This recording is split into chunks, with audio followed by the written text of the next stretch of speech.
In so many policy areas, this cold dollars and cents reality is met with a knee-jerk response. It's considered pro-business. It's a mantra. It's almost accepted as a truth. Well, the state should just trim the fat or do what families do to make ends meet. Folks, sometimes they're in fact to God. I just walked you through that. And sometimes a family's only choice is to make a tough, exhausting choice to increase income. A parent picking up a second job, for instance. And I think most of you would agree that's the sort of choice that Texas now faces with regard to transportation. Let me make it as plain as I know. We need more money. Very simple. The simple fact should be driving the state to desperation. But lacking whatever it is, lacking the guts, lacking the vision, whatever it is, we're not facing what this challenge demands. It's really, in many ways, an unwillingness to face the truth. Let me give you another example. We entered this session with a commitment from the governor and the lieutenant governor and the former speaker to end the diversion of roughly $1.6 billion in transportation funds away from their intended uses. By the time the budget was written, that target had shrunk by about 4/5. Only $365 million in diversions were ended. Oh, well, that's $365 million, Watson. Isn't that good? Well, if you take that, it's still misleading. Because in ending the diversions, the state budget writers also reduced the general government spending on transportation by nearly as much.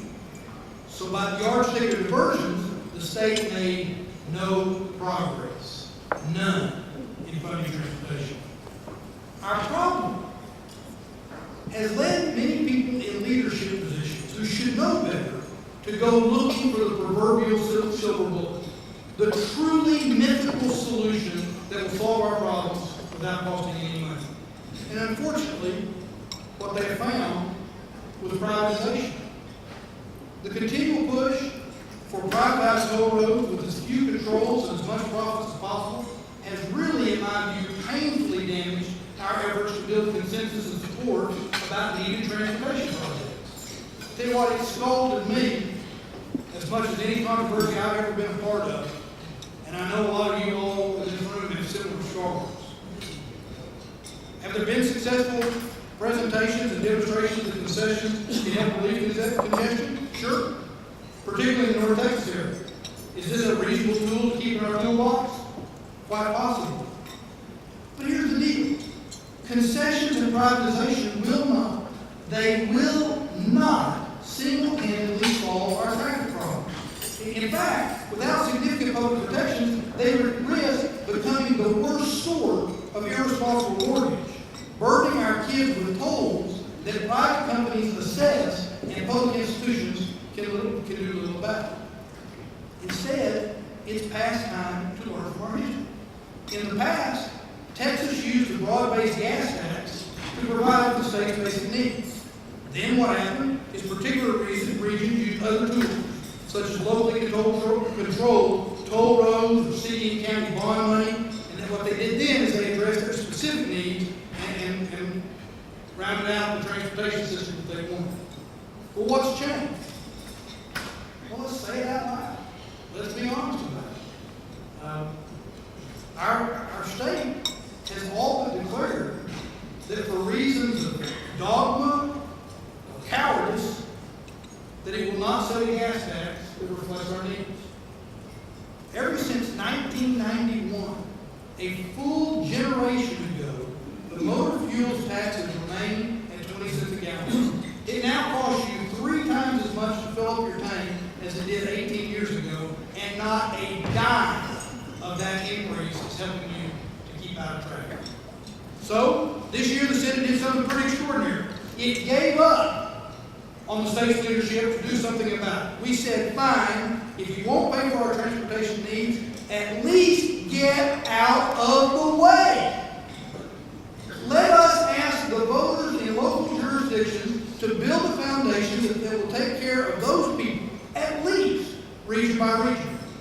The effort to create what's been known as a local option revenue system stream relied on two things: responsibility and democracy.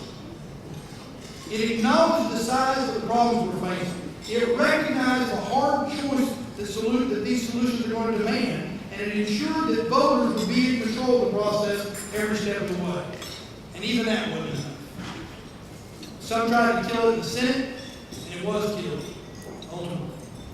The Text Sunset Reform Bill was hijacked to keep local option funding out of it, even though all those other reforms were so badly needed. And it was kept off the table during the special session. And so we are left in worse shape than we were even 6 months ago today. No additional funding for transportation, no serious effort to stop the bleeding of transportation dollars, and no new mechanisms to provide for our communities. We still share the burden of fixing our region's transportation problems. We simply do not have the tools